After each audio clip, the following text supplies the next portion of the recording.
সখী মানিক বন্দ্যোপাধ্যায়। সদরের কড়া নড়তে এক মুহূর্ত অপেক্ষা করে বিভা বলে, দেখ তো রিনাকে, কাদের চাই? উপরে নিচে 5 ঘর ভাড়াটে, উপরে 3 জন, নিচে 2 জন। বাইরের লোক এলে দরজা খুলে খোঁজ নেবার দায়িত্ব সাধারণত নিচের তলার ভাড়াটেদেরই হয়ে থাকে, বিভা আর কল্যাণীদের উপর। সদর থেকে ভিজে স্যাঁতসেঁতে একরত্তি উঠানটুকু সরু পর্যন্ত প্যাসেজের এক পাশের ঘরটা তাদের, ওপাশেরটা কল্যাণীদের। ভিতরে আরও একখানা করে ছোট ঘর তারা পেয়েছে, কিন্তু সেটা রান্নাঘর। কল্যাণীরা রান্নাঘরের ভেতরে রাঁধে, বিভা রাঁধে বারান্দায়। তবে সুবিধা অসুবিধার হিসাব করলে লাভটা কাদের ঠিক বেশি হয়েছে সেটা বোঝা খুব দায়। রান্নাঘরখানা ঘুপচি, আলো বাতাস খেলে না।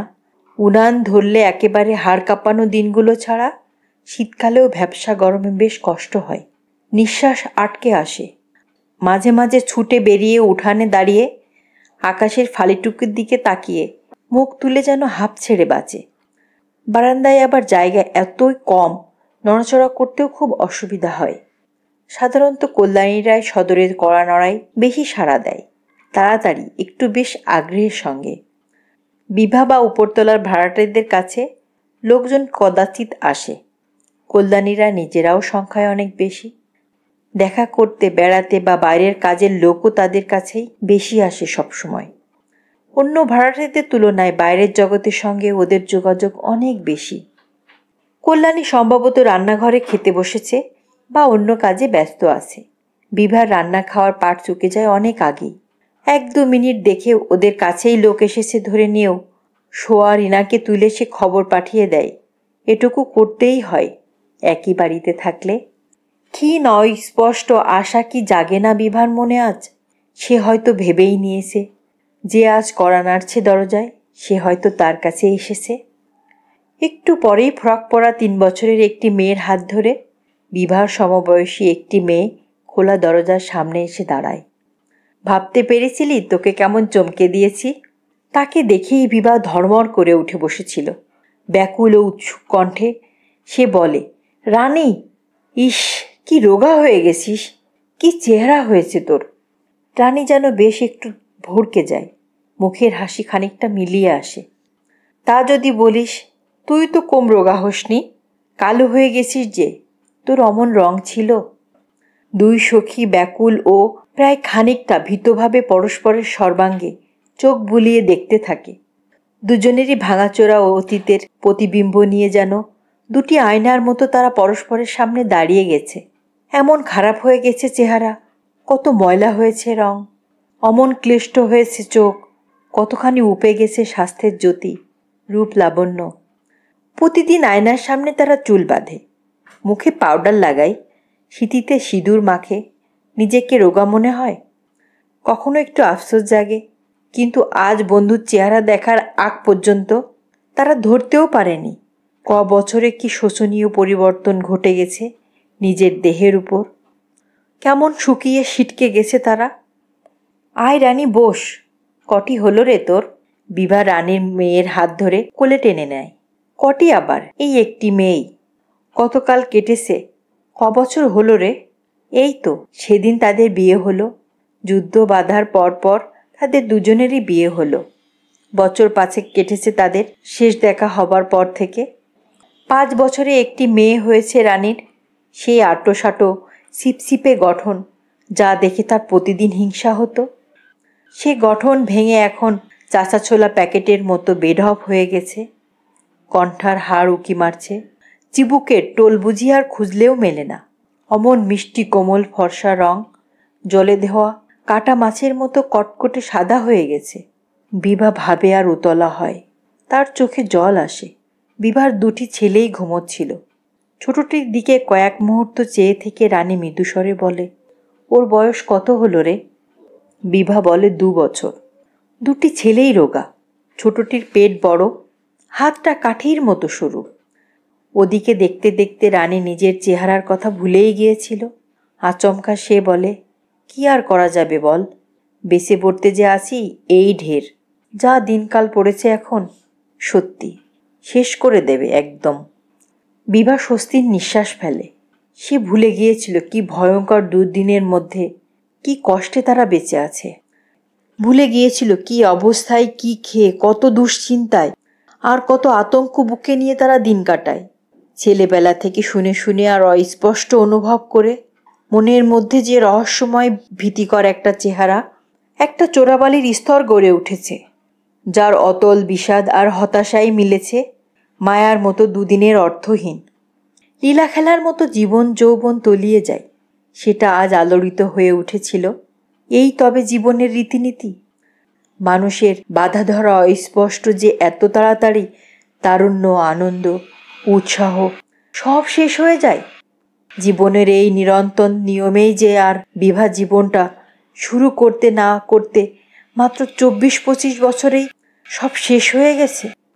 রানী তাকে মনে পড়িয়ে দিয়েছে, তা নয়, জীবন এত ফাঁকিবাজি নয়, এমন ভঙ্গুর নয় দেহ। শুধু খেতে পড়তে না পেয়ে, চিন্তা ভাবনায় জর্জরিত হয়ে, হাসি খুশি আমোদ আহ্লাদের অভাবে তাদের এই দশা। একা এসেছিস রানী? একা কেন, ঘোড়ায় চেপে এসেছি। দরজায় দাঁড়িয়ে আছে। কি আশ্চর্য, তুই কি বলতো, এতক্ষণ বলতে নেই? অসহায়ভাবে বিভা পরনের কাপড়খানার দিকে তাকায়। রানী একখানা ভালো কাপড় পরে এসেছে, আগেরকার দিনের সঞ্চিত তরণে তোলা কাপড়ের একখানা। বিয়ে বাড়ির মতো বিশেষ উপলক্ষ ছাড়া কেউ যা পরে না, পরলেও মানায়ও না। এ রহস্যের মানে বিভা জানে। তারও একই অবস্থা। আত্মীয় বন্ধুর বাড়ি যেতে, সিনেমা দেখতে, বেড়াতে বার হতে সাধারণ ভালো রকম কাপড় যা মানায় তার তরণেও কয়েকখানা তোলা ছিল। বাড়িতে পরে পরে সে ভাণ্ডার প্রায় শেষ হয়ে এসেছে। এ দুঃশাসনের শেষে দ্রৌপদীদেরও কাপড় টানাটানি শেষ নেই। বিয়ের সময়ের দামি দামি আর ঘরে পরার শাড়ির মাঝামাঝি কিছু নেই, রাখা অসম্ভব। ঘরেও তো উলঙ্গ হয়ে থাকতে পারে না মেয়ে মানুষ। ইতিমধ্যে মরিয়া হয়ে চোখ কান বুজে সাধারণ সামাজিকতা রক্ষার জন্য সাধারণ রকম ভালো দু একখানা কাপড় সে কিনেছে, প্রাণপণে চেষ্টা করেছে এই প্রয়োজন ছাড়া যেন ব্যবহার না করতে হয়, কিন্তু সম্ভব হয়নি। 24 ঘন্টা দেহ ঢাকতে, বাসি কাপড় ছাড়তে হয়, স্নান করে ধুতে হয়, সাবান কেচে ধোপে দিয়ে ধোয়াতে ধোয়াতে নিত্যকার এই চলতি প্রয়োজনের দাবি সবচেয়ে কঠোর। তাই ভাবতে হয়েছে এখনকার মতো পরে কটা দিন চালিয়ে দিই। উপায় কি? ধোপ দিয়ে এনে তুলে রাখবো আবার। তুলে রেখেছেও কয়দিন, কিন্তু বেশি দিন তুলে রাখা সম্ভব হয়নি। আলনার শাড়ি দুখানার একটি পরনের খানার মতোই ছেঁড়া, অন্যটির বড় বেশি ময়লা। বাক্স কি খোলা যায়? রানীর স্বামী সদর দরজায় দাঁড়িয়ে আছে। এখন কি এত সমারোহ করা চলে? হাত বাড়িয়ে সে ময়লা কাপড়খানায় টেনে নেয়। কল্যাণী অমিয়কে জিজ্ঞাসা করছিল, কাকে চান? কল্যাণী বিভার চেয়ে 10 বছরের বড়, তবে তার চেয়ে বেশি নয়। তার 2টি ছেলে মেয়ে, সংসারে 11 জন লোক। সেই চাপে তার লজ্জা সরম মুছড়ে গেছে। আঁচিয়ে উঠে সদরে মানুষ দেখে এক কাপড়ে সে অনায়াসে তার প্রয়োজন জানতে চলে এসেছে। তার সংকোচ নেই, দ্বিধা নেই, নেই কোনো অস্বস্তি তার শরীরে। দাসীর মতো দেখায় না রানীর মতো দেখায়? বাইরের অজানা লোকের চোখে কেমন লজ্জাকর ঠেকে, এ চিন্তার অঙ্কুরও বুঝি তার গজায় না, তার মনে কখনো উকি দেয় না। এমন শক্ত অনুর্বর হয়ে গেছে তার মধ্যবিত্তের অভিমান। কিন্তু কি ভয়ানক কথা, নিজেও বিভা যে এগিয়ে এসেছে ব্লাউজ না গায়ে দিয়েই, এটা সে খেয়ালও করেনি। তাড়াতাড়ি ছিঁড়ে যায় বলে 10টা নাগাদ বাড়ির পুরুষরা আপিসের কাজে বেরিয়ে গেলেই সে ব্লাউজ খুলে ফেলে। বিকালে পুরুষদের ফেরার আগে একেবারে গা ধুয়ে আবার গায়ে দেয়। খালি গায়ে থাকাটা কি তারও অভ্যাস হয়ে গেল কল্যাণীদির মতো? দাসী চাকরানী মজুরনির মতোই কান দুটি গরম হয়ে উঠেছে বিভার। আমাদের এখানে এসেছেন? সে কল্যাণীকে বলে, সেই যে রানীর কথা বলেছি আপনাকে, আমার ছোটবেলার বন্ধু, তার স্বামী। আপনার অসুখ নাকি? কল্যাণী বিনা ভূমিকায় তাকে প্রশ্ন করে। অসুখে পড়েছিলাম, এখন সেরে উঠেছি। কল্যাণী বোধহয় কথাটা বিশ্বাস করে না। অমিয়র চেহারায় সেরে ওঠার লক্ষণ খুঁজে পাওয়া সত্যিই কঠিন। কোনো রোগ সেরে গেলে এরকম চেহারা হয় মানুষের? রোগ বজায় থাকলেই বুঝি এমন হয়? কালি পড়া চোখে শুধু তার দৃষ্টিটা উজ্জ্বল ঝকঝকে। ও, মনে পড়েছে। কল্যাণী আচমকা বলে ওঠে, আপনারই বুঝি গুলি লেগেছিল? কাগজে পড়ে বিভা বলেছিল আপনার কথা। এত বড় কথাটা ভুলে যাবার জন্যে কল্যাণী অপরাধীর মতো হাসে। অশুভ হয়েছিল, অমিয় বলে। 10 মিনিটের বেশি অমিয় বসে না। কাজে যাবার পথে সে রানীকে শুধু পৌঁছে দিতে এসেছে। বেচারির গুলিও লেগেছে। সরকারি দপ্তরের চাকরিটিও গেছে। বন্ধুরা একটি কাগজে মোটামুটি একটা কাজ জুটিয়ে দিয়েছে। ঘটনাচক্রে কাগজটি আবার সরকার বিরোধী। কাগজটায় কবে বন্ধ হয়ে যায় তার ঠিক নেই, কিন্তু অমিয়কে বিশেষ শঙ্কিত মনে হলো না, বরং কেমন একটা বেপরোয়া ভাব এসেছে তার মধ্যে। কি জানেন, সব 19 আর 20। সে বিভাকে লক্ষ্য করে কথাটা বলে। সে বিভাকে আরও বলে, ও ছাতার চাকরি থেকেই বা কি লাভ? কি এমন স্বর্গলাভ হচ্ছিল শুনি? ঘরে বাইরে চাকরির মর্যাদা রাখতে প্রাণ যায় যায় অবস্থা। নিজের মনটাও মানে না। যেমন হোক চাকরি তো করি, মাস গেলে মাইনে পাই। যাই হোক, একদম মিনিমাম ভদ্রলোকের স্ট্যান্ডার্ড বজায় রাখার জন্য অন্তত কিছু তো করা উচিত। সে এক ছুঁচো গেলার অবস্থা। পেটও ভরে না, খিদাও মরে না। এখন শালা বেশ আছি, হয় এসপার না হয় ওসপার, ব্যাস। অনায়াসে, বিনা সংকোচে, বিনা দ্বিধায় সে বিভার সামনে শালা শব্দটা উচ্চারণ করে। সত্যিই করে। কি ছোট লোক হয়ে গেছে শিক্ষিত মার্জিত ভদ্র সন্তান। পাশে কোথায় রেডিওতে মিষ্টি অলস সুরে গান বাজছে। উঠোনে এঁটো বাসনের ঝনঝনানি। কল্যাণীদের বাসনের সঙ্গে দোতলার এঁটো বাসনও উঠোনে এসে জড়ো হয়েছে। একসঙ্গে ছোট ছেলে মেয়ে কাঁদছে। 3টে বা 4টে হবে, সংখ্যাটা ঠিক গুণে শেষ করা যায় না। উঠে দাঁড়িয়ে অমিয় বলে, আপনার চিঠি পাবার পর থেকে বাড়ি বয়ে এসে ঝগড়া করার জন্য কোমর এঁটে বসেছিল আপনার বন্ধু। আমার অসুখের জন্য একটু দেরি হয়ে গেল। কিসের ঝগড়া ভাই? বলেনি বুঝি? চিঠিটা পড়ে কেবলই বলতো, দেখলে, ছোটবেলার বন্ধু, কত ভাব ছিল। কাগজে গুলি লাগার খবর পড়েছে নিশ্চয়। শুধু চিঠি লিখেই দায় সেরে দিয়েছে। কর্তাটিকে পাঠিয়েও তো খবর নিতে পারত। ও, এই ঝগড়া? বিভা সত্যিই খুব বিব্রত বোধ করছে। যাব মনে করেছিলাম, ওকে তাগিদও দিয়েছিলাম 1 মাসের উপর যাব করতে করতে। আজ এই, কিন্তু যেতে পারেননি। কোটরে বসা, চোখের উজ্জ্বল দৃষ্টিতে সোজা বিভার মুখের দিকে তাকিয়ে 10 মিনিটের গড়া আশ্চর্য অন্তরঙ্গতায় মুখের কথা কেড়ে নিয়ে অমিয় সহজ সহানুভূতির সায় দিয়ে বলে, হাফ ছেলে পড়ানো, বাজার, রেশন তোলা, কয়লা কেনা, ওষুধ, ডাক্তার, এসব করেই আর পারেন না, তাই না? এখনও ছুঁচো গেলার অবস্থা। বিভা প্রাণ খুলে হাসে। অমিয় চলে গেলে বিভা সহজভাবে বলে, নে কাপড়টা ছেড়ে হাত পা এলিয়ে বস। সংসেজে আর বসে থাকতে হবে না। সত্য কথা বলতে কি, রানীকে এতক্ষণ সে প্রাণ খুলে গ্রহণ করতে পারেনি। ভিতরে একটা আবিষ্ট ভাব কাজ করছিল। খুশি হলেও সে আনন্দে খাচ্ছিল। হোক সে ছেলেবেলার সঙ্গী। মাঝখানে অনেক উলটপালট হয়ে গেছে চারদিকে। তার নিজের জীবনেও কি কম উলটপালট হয়েছে?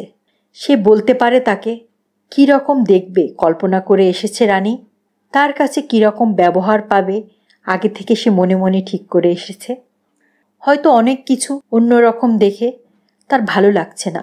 হয়তো সে ভুল বুঝছে তার ব্যবহার, তার কথা। আরও হয়তো ভুল বুঝবে। এই 1খানা আর পাশের 8খানা নিয়ে 1.5খানা ঘরে থাকে। বিষিয়ে উঠেছে জীবনটা তার। সে নিজেই কি খানিক খানিক জানে না? রানী এসে দাঁড়ানো মাত্র তার ফ্যাকাশে ম্লান চেহারা দেখে উতলা হওয়ার সঙ্গে সঙ্গে প্রাণটা ধক ধক করে উঠেছিল। মনে হলো বিপদের আশঙ্কায় সে দাঁড়িয়ে আছে। তার সখী এসেছে। এককালে দিনে অন্তত একবার যাকে কাছে না পেলে সে অস্থির হয়ে পড়ত, এতদিন পরে সেই সখী এসেছে তার ঘরের দরজায়। আনন্দে উচ্ছ্বসিত হয়ে সে ওকে অভ্যর্থনা করতে পারবে না। কেঁদে কেটে অনর্গল আবোল তাবোল কথা বলে, মনে যা আসে তাই বলে প্রমাণ দিতে পারবে না সে কৃতার্থ হয়েছে। সে সাধ্য তার নেই। হাজার চেষ্টা করেও বেশিক্ষণ সে আনন্দ উচ্ছ্বাস বজায় রাখতে পারবে না। ঝিমিয়ে মিইয়ে তাকে যেতেই হবে। কি ভাববে এখন রানী? কি বিশ্রী অবস্থার সৃষ্টি হবে। আরও ভেবেছিল বিকাল পর্যন্ত যদি থাকে, চায়ের সঙ্গে ওকে কি খেতে দেব? ওর মেয়ে যদি দুধ চায়, দুধ পাবো কোথায়? ক্লান্তিতে যদি ও হাই তুলে, বিছানায় কি পেতে দেব ওকে শুতে? 10 মিনিটের মধ্যে অমিয় তাদের সখিত্বকে সহজ করে বাস্তবে দৃঢ় ভিত্তিতে প্রতিষ্ঠিত করে দিয়ে গেছে। বিভার আর কোনো ভয় নেই, ভাবনা নেই, সংকোচও নেই, কারণ কোনো অভাব রানী তাকে আর দায়ী করবে না। তার মেয়ে দুধের খিদেই কাঁদলে সে যদি শুকনো দুটি মুড়ি শুধু তাকে খেতে দেয়, তাতেও নয়। চাদরের বদলে ময়লা ন্যাকড়া পেতে দিলেও রানী গা এলিয়ে শুয়ে পড়বে তাতে, মনে মনে গাল দেবে না। এটুকু অমেয় বুঝিয়ে দিয়ে গেছে তার। ময়লা শাড়িখানা পরে রানীও যেন প্রাণে বাঁচল। একটা পান দে তো বিভা। কোথায় পাবো রে পান? সেটাও ত্যাগ করেছি। মাসে ৩-৪টা টাকা খরচ হয়। পান খেয়ে কি লাভ হয় বল? তার থেকে বরং একটি লবঙ্গ মুখে দিয়ে মুখ শুদ্ধি কর। নে, মুখে ভর। বিভার বাড়ানো হাতে প্লাস্টিকের চুড়ির দিকে নজর করে রানী হাসে। তুইও ধরেছিস? ভাগ্যিস এ ফ্যাশনটা চালু হয়েছে। সোনা না দেখে লোকে কিছু ভাবে না রে। ফ্যাশন কি এমনি এমনি চালু হয়েছে? যেমন অবস্থা তেমন ফ্যাশন। সোনা নেই তোর? টুকটাক আছে। তোর 4 গাছা চুড়ি, সরু হারটা আর কানপাশা। ও বছর টাইফয়েডের এক পালা গেল। তারপর আমার কপাল ফাটলো হাসপাতালে। মরবে জেনেও কেন যে পেটে আসে বুঝি না ভাই। আমাকেও প্রায় মেরেছিল। কি যে কষ্ট পেলাম এবার। অথচ দেখ, এ দুটোর বেলা ভালো করে টেরও পাইনি। দিনকাল খারাপ পড়লে কি মানুষের বিয়ানোর কষ্টও বাড়ে? বাড়ে না? খেতে পাবে না, মনে অশান্তি থাকবে না, গায়ে পুষ্টি হবে না, বিয়ালেই হলো। দুই সখী অদ্ভুত এক জিজ্ঞাসার ভঙ্গিতে চোখে চোখে তাকাই। দুজনের মনে একসঙ্গে একই জিজ্ঞাসা, একই অভিজ্ঞতা, একই সমস্যা জেগেছে দুজনের মনে। আজ দুজনের নিরিবিলি দুপুরে কাছাকাছি আসার সুযোগে পরস্পরের কাছে প্রশ্নটা তাদের যাচাই করে নিতেই হবে। জানতে হবে খাপছাড়া অদ্ভুত একটা ফাঁদে পড়ার সেই রহস্যময় ব্যাপারটা নিয়ে যন্ত্রণার অন্ত নেই। সেটা শুধু দুজনের বেলাতেই ঘটেছে না, একজনের বেলাতে ঘটেছে। বুঝতে হবে কেন এমন হয়, এমন অঘটনের মানে কি। রানী বলে, বল না, তুই আগে বল। আগেও ঠিক এমনিভাবেই জীবনের গহন গভীর গোপন রহস্যের কথা উঠত। কেউ একজন মুখ খোলার আগে চোখ মুখের ভাবভঙ্গি দেখেই দুজনেই টের পেয়ে যেত যে জগতের সমস্ত মানুষের কাছ থেকে আড়াল করা শুধু তাদের দুই সখীর প্রাণের কথা বলা বলি হবে। বিভা বলে, কিছু বুঝতে পারি না ভাই। এরকম যাচ্ছে তাই শরীর, কি যে খারাপ লাগে বলার নয়। তবু আমার যেন বেশি করে ভূত চেপেছে। বিয়ের পর 2-1 বছর সবারই পাগলামি আসে। ও বাবা, এখন যা দাঁড়িয়েছে তাতে এখন রীতিমতো সংযমী ছিলাম বলা চলে। আগে ভাবতাম ও বেচারির দোষ। ঝগড়া করে ও ঘরের ঘুপটির মধ্যে বিছনা করে শোয়ার ব্যবস্থা করেছিলাম। তখন টের পেলাম কি বিপদ। আমারও দেখি মরণ নেই, ঘুম আসবে না ছাই। উঠে এসে যদি ডাকে, ভেবে কি ছটফটানি আমার। বিশ্বাস করবি, থাকতে না পেরে শেষে নিজেই এলাম। রানী একটু হাসে। উঠে এসে বললি তো একা শুতে ভয় করছে। তোরও বুঝি এমন হয়েছিল? বিভা যেন স্বস্তি পাই। কি তবে, তোর এরকম, আমার অন্যরকম? এ তো হবার কথা নয়। দুই সখী আশ্চর্য হয়ে পরস্পরের মুখের দিকে চেয়ে থাকে। রানী বলে, তবে আমার আজকাল কেটে যাচ্ছে। অন্যদিকে মন দিতে হয়, তোরও কেটে যাবে।